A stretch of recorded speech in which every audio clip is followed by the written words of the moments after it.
Hey, what's up, Liberators? This is Ryan Nickel coming at you with another interview here. And today I have my oldest daughter, Zoe, with I got a red tongue and she has a blue one. We're just getting back from a daddy-daughter trip, a little date that we just had today. But I wanted to do this video because something happened to us recently. We were on a family trip. We were visiting some friends over, we're in California. We were visiting Pismo Beach, Oceano. They have amazing dunes there. As a kid, I went there, used to ride, had some accidents, but I'm okay, nothing, too serious. Anyway, we decided to go with some friends. They have some four-wheelers, some razors, and we were going. And we had an experience, and so I wanted to share this experience with you.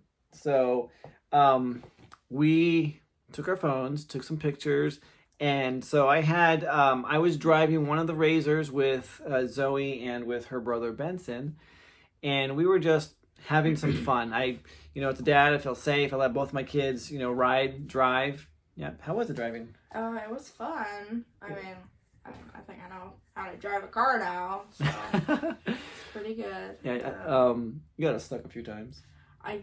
We had it this was the sand and the tires were we got high centered on it. So anyway, but it was still fun. It was a great experience for me and the dad. I had to lift it up and push it out and stuff like that. But it's fun. So they got to learn how to do this. We went to one of these really, really steep hills, and so I would go up it and I'd come back down, and it was fun. And so my son Benson, who either you've seen on a video before, if you haven't already, he was on another video that we did. He's like, Dad, I want to drive this. I'm like, sure, why not? And it was just him in the car. Yeah, all our phones were inside. Yeah, all of our phones were inside of it, so he decided to drive it.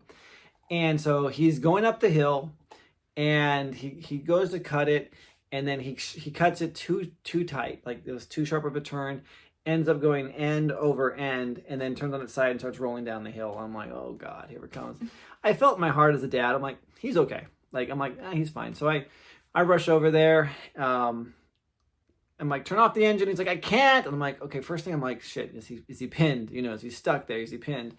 And I taught my kids earlier, I said, look, if these things roll, which is very common for them to do, by the way, it's not an uncommon thing for these things to roll. If they roll, do not put your hands up. Do not try to brace yourself. There's bars in front of you. Hold on to the bars, because if you roll and your hand gets outside, it will get caught. It will get smashed.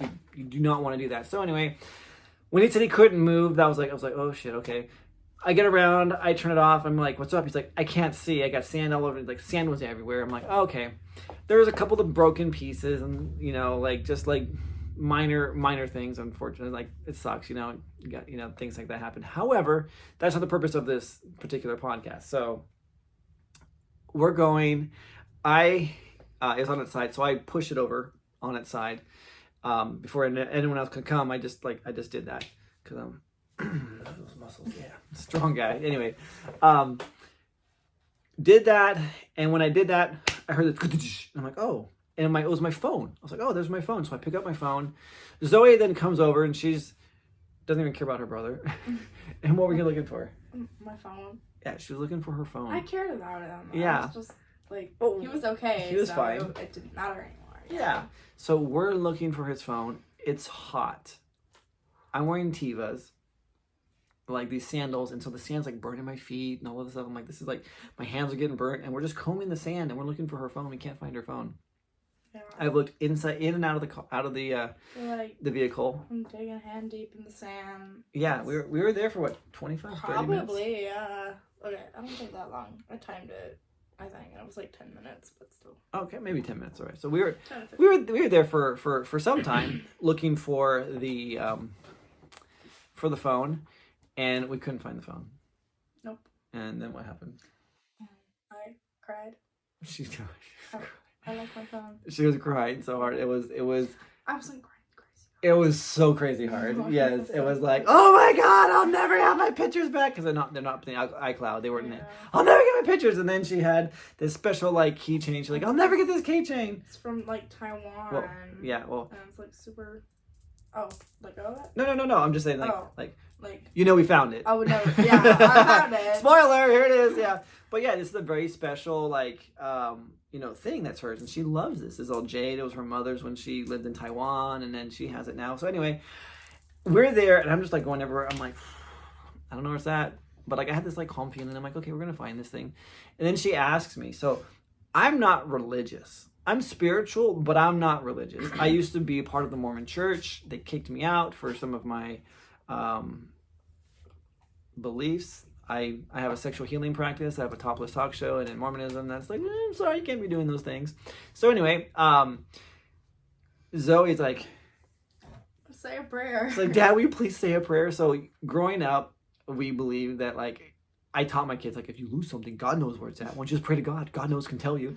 And then, like, if God doesn't answer, then it's like, well, then God doesn't want you to have it, or God doesn't love you anymore, or whatever the answer was, right? And so I'm just like, here I am, like, she's like, Dad, will you please pray? And I'm like, yeah, I'll pray.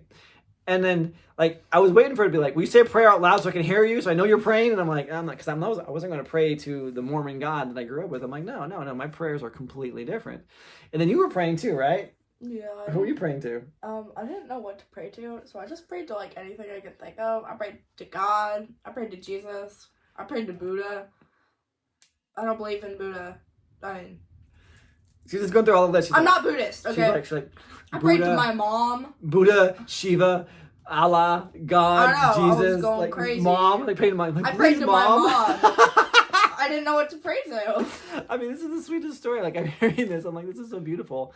And so I pray, the way that I pray is I read a book a couple years back by Neville Goddard called The Feeling is the Secret.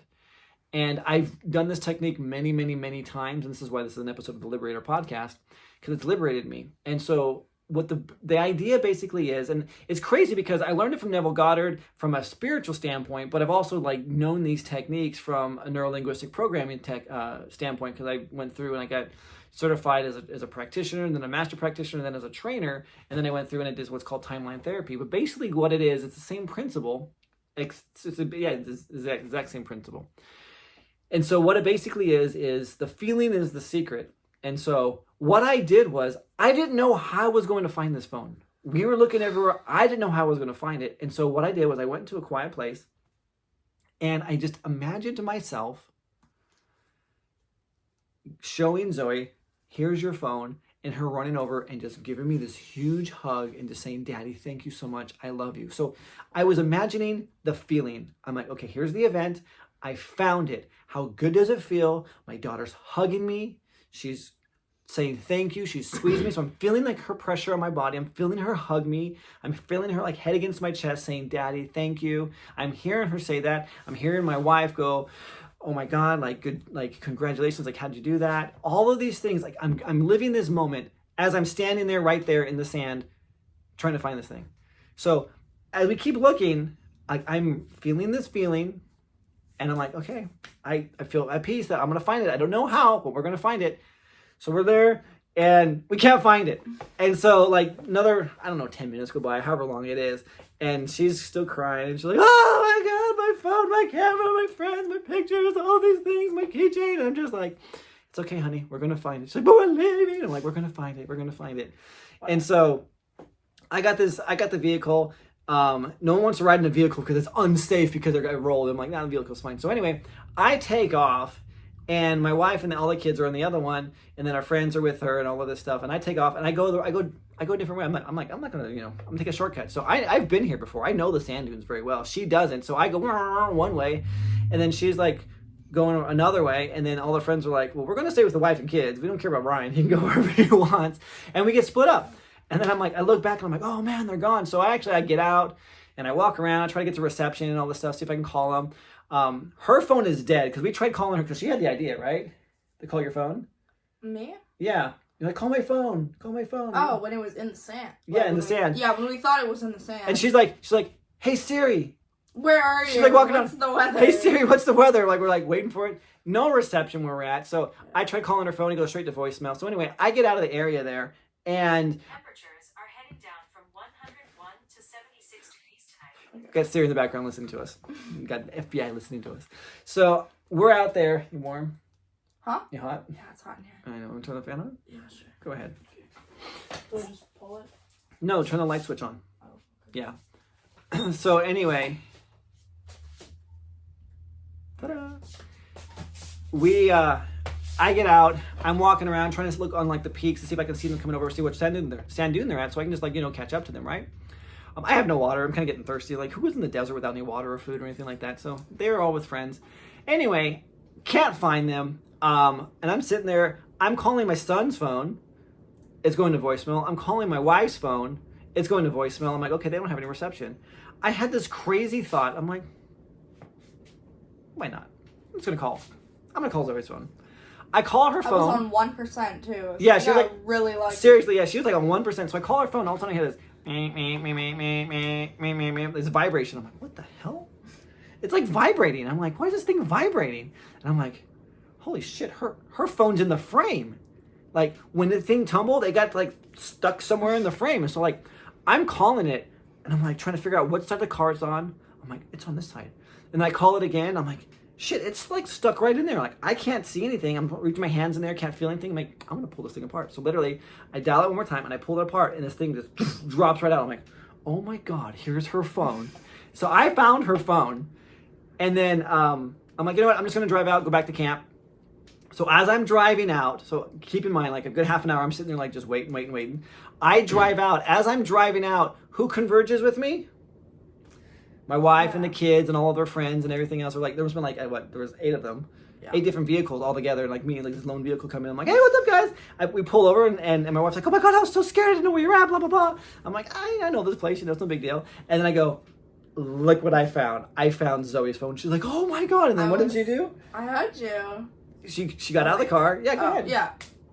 I don't know what you want me to say. I hugged you. No, whatever. You can say whatever you want. Okay, yeah, I hugged you. She hugged me. Yeah, I hugged you. And? I said, thank you. I love you. She's like, Daddy, I love you. It was the exact same thing that I had imagined would happen. This was my prayer.